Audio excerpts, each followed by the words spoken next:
The United States and the United Kingdom launched strikes against the Houthi in Yemen to protect a vital international trade route. What are the risks, and could this escalation lead to a regional war? Hello, I'm Anand Naidu, and this is The Heat.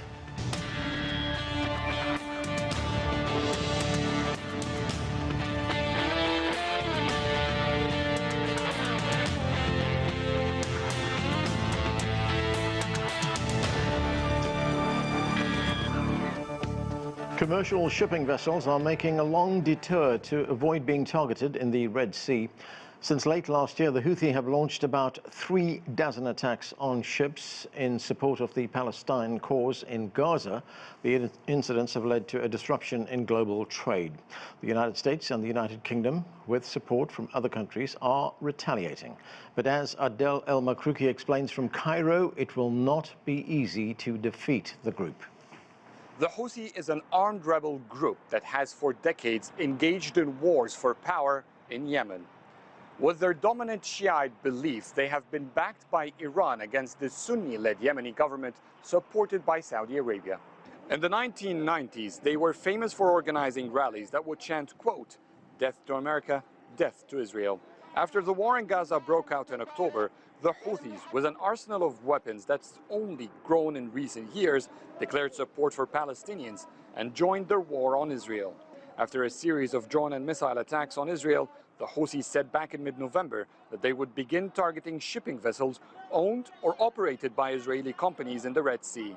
In response to those attacks, shipping companies started diverting their vessels away from the Red Sea and its Suez Canal, the shortest path between Asia and Europe, opting instead to navigate the much longer route all the way around Africa and its Cape of Good Hope. The U.S. created an international coalition to secure navigation in the Red Sea. On January 11th, that coalition began bombing Houthi locations in Yemen. Following the strikes, more ships are now avoiding navigation through the Bab el-Mandab Strait, the main access point into the Red Sea from the south. The Suez Canal authorities said that the number of ships crossing during the first 10 days of January dropped by 30% and its revenues shrunk by 40% compared to the same period last year. As the crisis stretches on, a serious interruption to global supply chains is expected. Adel El-Makrouki, CGTN, Cairo. To talk more about the situation in the Middle East, let's bring in our panel. From Tehran, Mohammad Marandi is chair of the American Studies Department at the University of Tehran.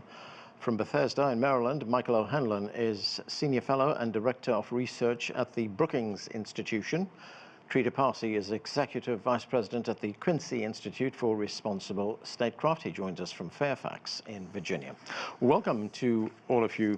Michael O'Hanlon, these Houthi attacks and counterattacks, mainly by the United States and the United Kingdom, have continued for some time right now. As we heard, these attacks by the Houthi started late last year. A number of shipping companies are rerouting their vessels away from the Red Sea. They're using a much longer route around the Cape of Good Hope. Of course, that's adding to costs, that's adding to time as well, and up to 15% of global trade moves through the waterway, through the Suez Canal. So what is your assessment of the impact this is having, not just on security in the region, but also in the longer term on supply chains, as well as how it would impact trade? Greetings. Well, I see the security risks as being greater than the economic effects, although I acknowledge I'm not an economist and it's not my business that depends on just-in-time delivery and therefore has to wait for stuff now 2 weeks longer than before. So yes, there are real frictions, there are added costs. I think container shipping is about 50% more expensive worldwide now than it was 3 or 4 months ago, but it's still much less expensive than it was, for example, during the peak of the COVID crisis. It's still, in the historical sweep of things, facilitating a kind of globalization that depends on cheap ocean shipping, and the shipping is still cheap compared to what it used to be, compared to overland or air travel. And so I think the economic risks are manageable, especially given that there seems to be an adequate supply of global shipping at the moment. Now, again, there are going to be short-term disruptions for people who are counting on certain delays in shipments that now have to wait 2 weeks longer. They're going to, be ripple effects that take a while to sort themselves out. But I think The economic effects are unfortunate but manageable. The security risks, however, strike me as considerable because, of course, it's not just the Houthi shooting at ships. It's now the United States and Britain and others shooting back, coalition warships trying to protect ships, and, of course, Tehran trying to arm the Houthi. So when you put all that together in the context of this ongoing war in Gaza, you've got a recipe for potential escalation. Michael, do you see this as a conflict that will be confined to fire between Western powers like the United States and the United Kingdom and the Houthi, or do you see it expanding beyond that? Well, the Iranians tend to be more circumspect at getting involved in battles against the United States themselves. They tend to prefer to operate by proxy, and that would be my expectation here. And other actors, for example, Hezbollah contemplating a second front against Israel, you have to wonder if at some point they might feel that the Houthi are doing the heroic work and they should join them too. So there's that kind of potential dynamic. On balance, I don't expect any of that, but I've learned, we've all learned over the years that war is unpredictable and escalation can rarely be ruled out as a possibility. So that's why I say I'm taking the security situation quite seriously. Trita Parsi, you wrote a piece in Time magazine in which you say the United States and its main ally, the United Kingdom, will not succeed in reopening the Red Sea lanes, that these attacks from the Houthi will continue. What are your reasons for believing that they will not succeed in stopping this? What I argue in the piece is that by attacking the Houthis without first having tried other options, the United States is actually adding risk to all of these different shipping companies, because now, as Michael pointed out, the security situation is much worse than the economic situation. They had to complain about the economic situation, and now they have an even worse security situation on their hands. And the idea that these type of attacks would be able to succeed in stopping the Houthis in the short term, I think was quite clear that would not be the case. And the president himself has come out and admitted that they are not working, and his recipe for how to resolve it is to just intensify the bombing and saying that this is going to be a long-term campaign. The way the Biden administration has looked at this is only to see how can we coerce the Houthis towards stopping, not how can we stop them using any type of means, whether it's coercion or diplomacy. If they had tried efforts towards a ceasefire, which I think lies in the U.S.'s interest, mindful of the fact that it has the possibility of pacifying several of the different fires in the region that are being fueled by the bombings in Gaza, then I think that would not only have been more successful, it would be in the U.S.'s interest, but it would also have other positive net implications elsewhere. But the Biden administration is going out of its way to make sure that it doesn't pursue the most obvious option for stopping the Houthi attacks, and that is by pushing for a ceasefire in Gaza. Trita, on that question of more intense attacks by the United States and its allies, there was a piece in the Washington Post which said that the military here in the United States is planning for what was called a sustained campaign against the Houthi. Yeah, so this is how it begins. It's first seen as a tactical response to something the Houthis done, and before you know it, it's a sustained campaign with no exit plan, no clarity of exactly how this, even in theory, how this was going to work in stopping the Houthis, an organization that, as Michael, I think, hinted at, takes a certain degree of pride in being in direct confrontation with the United States. I think this is an administration that, unfortunately, at this point, is reacting tactically to what is happening in the region, rather than having a clear strategic plan on how to maximize U.S. interests. And maximizing U.S. interests, first and foremost, means not getting dragged into unnecessary wars in the region. Mohammad Marandi, thank you so much for joining us. I know it's very late in Tehran right now, but we're very grateful for you being with us. As we just heard, the United States is blaming Iran for the Houthi attacks in the Red Sea. Here is the U.S. National Security Advisor, Jake Sullivan. Let's listen to what he had to say. We have every reason to believe that these attacks, while they were launched by the Houthis in Yemen, were fully enabled by Iran. So, Mohammed, the President of the United States, President Biden, he's also said that he sent a private message to Iran asking Iran to stop helping and aiding the Houthi. What do you make of these developments, and what is Iran's response to these accusations that it is ultimately behind these attacks?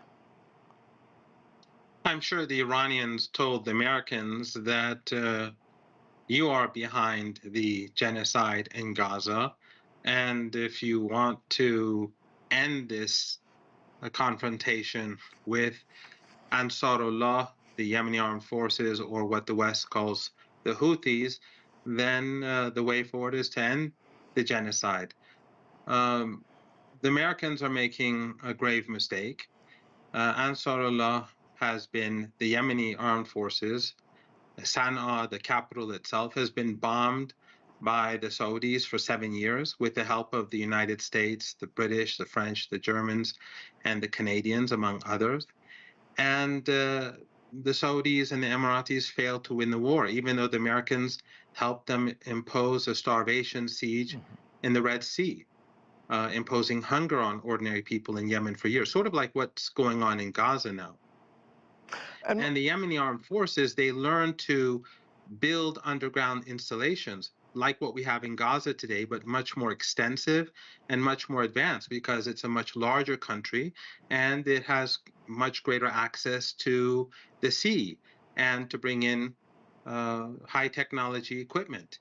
So the United States can bomb Sana'a and Yemen all they like, but they're not going to strike the missiles. They're not going to damage or destroy missiles and drones that are deep underground, nor are they going to be able to destroy the mobile radar equipment. The armed forces of Yemen will go out, carry out a strike, and they will return back to their underground bases within minutes. And I would like to just add this point, that the Yemeni armed forces were only targeting ships that were going to Israeli ports. They would first warn them not to go.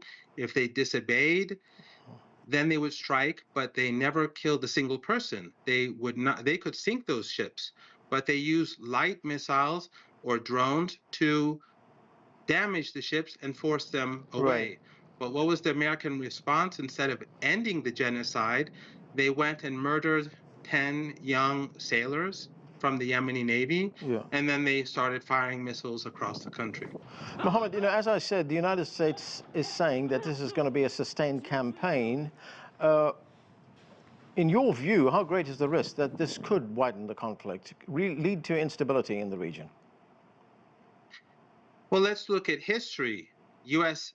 sustained campaigns in Iraq, in Afghanistan, in Libya, 7 years in Yemen, the Israeli sustained campaign in Gaza. Which of these have succeeded? They've only imposed huge costs for the European Union, for the United States, and like in Ukraine, which the Americans were supposed to win within weeks. The ruble was supposed to be turned into rubble, and the Russians were supposed to lose. The spring offensive last year was supposed to bring victory. None of these things have happened, and I think that we're going to see the same thing both in Gaza, as well as in Yemen. Okay, at this point, let's bring in Brian Becker. He's right here in Washington, D.C. He is the executive director of the Answer Coalition. Brian, great to see you. The Iranian foreign minister, Brian, has addressed the situation in the Red Sea. He did so while he was on a visit to India, and this is what he said. America cannot stand by Israel with all its power and participate in the killing of 24,000 civilians in Gaza, including 1,000 women and more than 12,000 children, and at the same time invite others to exercise restraint, silence, and non-action. So, Brian, the foreign minister there is not explicitly admitting Iran's involvement in these attacks that are being mounted by the Houthi on shipping in the Red Sea, but he's offering something of a rationale for them. What do you make of his argument? Well, I'm not certain it's a rationale for the Houthis' armed efforts to stop shipping going to Israel. It could be just the statement of the Iranian government. I think it's a position held not only in Iran, but throughout the Arab world as well. And for most parts of the world, including bigger and bigger parts of the United States, who believe that the massive killing, the killing spree being conducted by the Israeli Defense Forces against civilians in Gaza, including, as the foreign minister said, so many children, that's being conducted because it has the green light support and financial backing of the White House.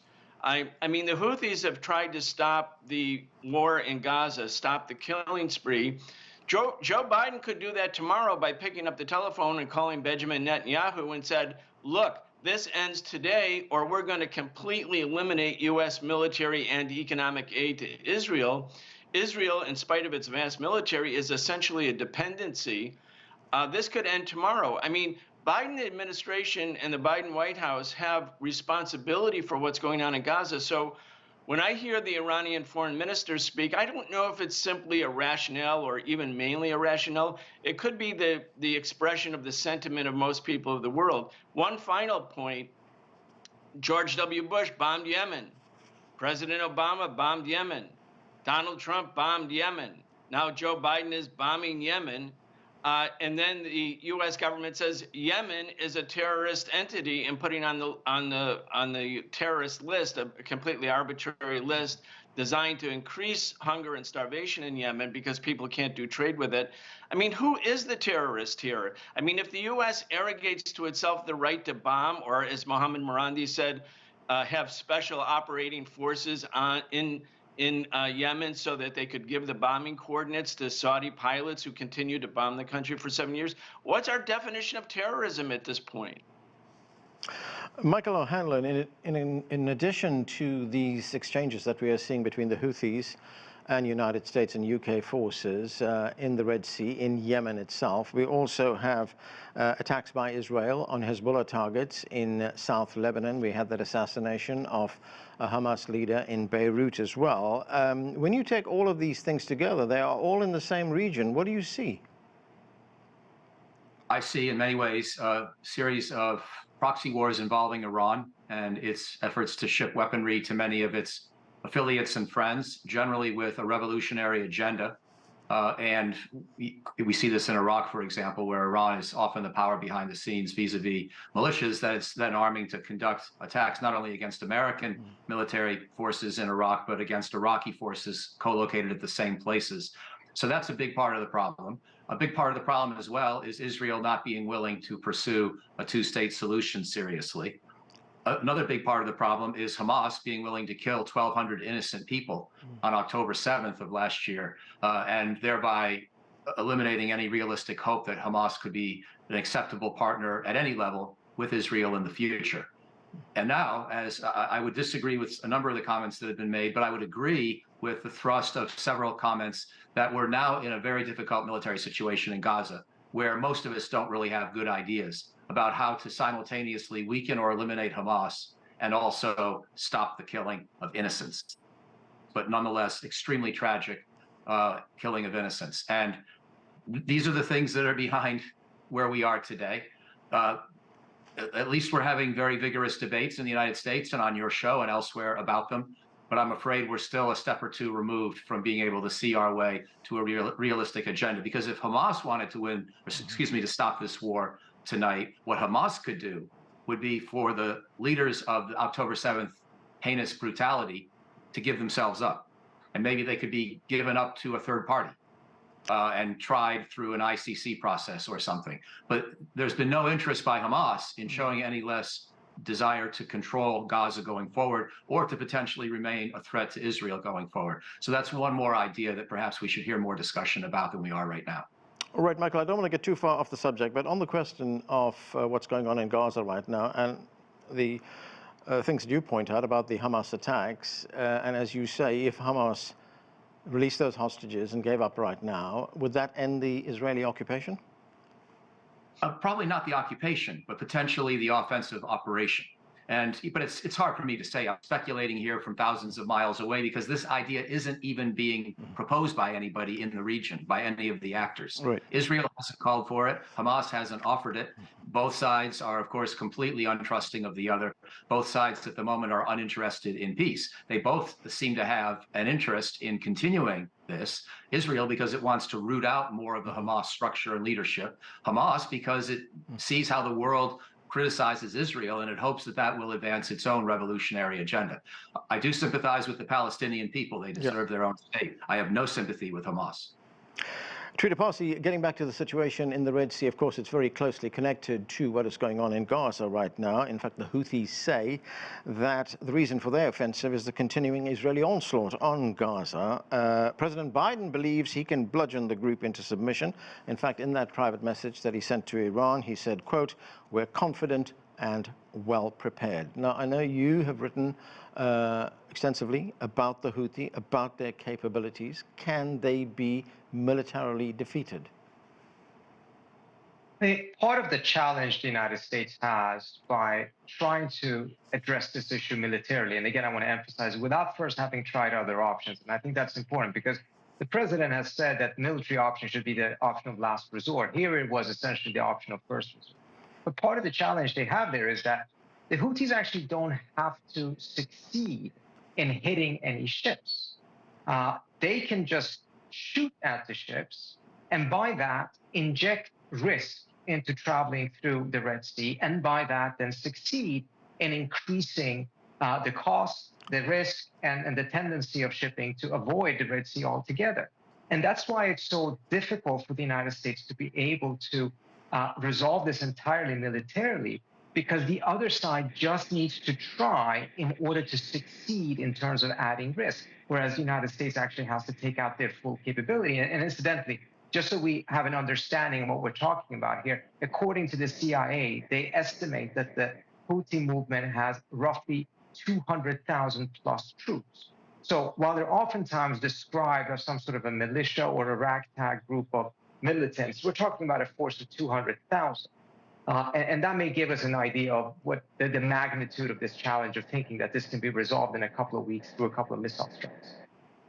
Mohammad Marandi, what is your response to what Michael O'Hanlon told us just now when we look at the situation in the Red Sea, in the Gulf of Aden, as well as what's going on in South Lebanon, the attacks against Hezbollah right now, that these are basically proxy wars that are being fought by Iran in the region? Well, I think that's what the many Americans in the political establishment would like to believe, because they would like to deny agency for the people of the region. The people of the region overwhelmingly reject the apartheid regime. And we also have to recall that it was the United States that supported apartheid in South Africa. They considered the ANC to be like Hamas back then. They were terrorists according to American law. And Nelson Mandela, who was in prison for almost 3 decades, was also a terrorist according to international law. And only after he was released and became president, and after he left office, was he removed from the U.S. terror list. So the United States has never been sincere about people in the global South and colonized nations. Hamas, if their problem with the apartheid regime, the Israeli regime, did not begin on October the 7th. That is self-deception. The Israeli regime has bombed Gaza time after time and carried out massacres for years. And in fact, Hamas and others tried the nonviolent movement. The Great March of Return, I think, was in 2018, where 240 people were massacred by the Israeli regime. Snipers would target people who were just simply marching.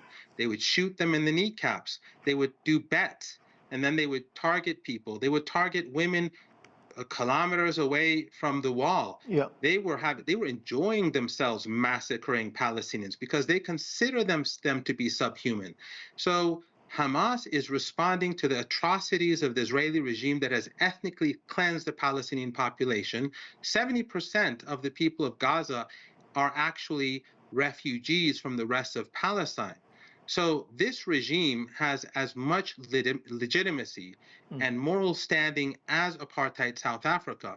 And in fact, people in apartheid from South Africa say that apartheid in Palestine is much worse than what they experienced themselves in South Africa. So imagine what the Palestinian people have been going through for decades, and imagine what they're going through now. There's a genocide taking place, and then Americans, in order to give the Israeli regime cover to carry out more genocide, they try to hang on to the October 7 story. Okay. And we've seen that on October 7, according to Haaretz, right, and according to Israeli media, many of the people who were killed by Israeli helicopters and tanks, and there is no evidence of any beheadings or rape. Okay, but Mohammad, I Western want media will continue to use these tropes to justify genocide. Yeah, I want to move on. We're rapidly running out of time. Brian Becker, as I said earlier on, up to 15% of world trade moves through the Red Sea shipping lanes.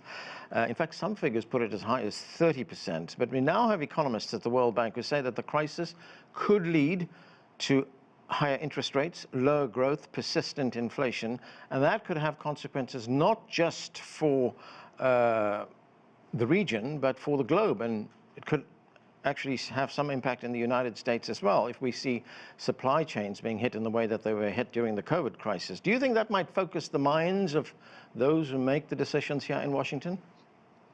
It would be a sad commentary that it would only be the loss of money in stock portfolios that would focus their attention in the face of an obvious televised genocide going on. But you might be right.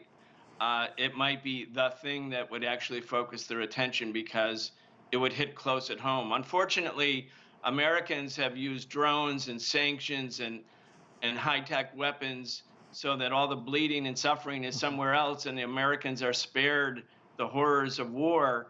And so then the only seeming cost might be in the pocketbook.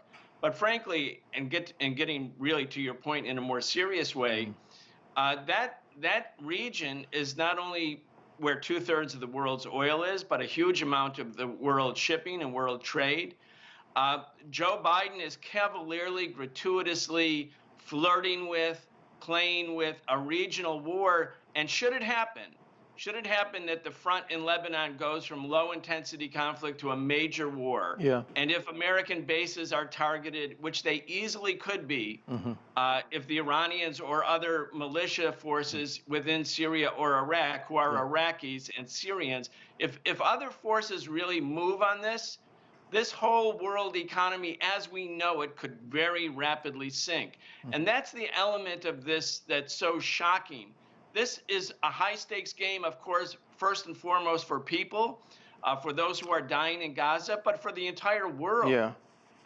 And there's no real debate. In America, if you stand up and say this is a genocide, you're demonized and caricatured as anti-Semitic and advocating genocide against Jewish people. I mean, it's at this level of democracy, or I would say the extinguishing of democracy that we're witnessing Brian, inside the United States. We have run out of time. Thank you to all of you for being with us. That is it for this edition of The Heat. I'm Anand Naidu in Washington, D.C.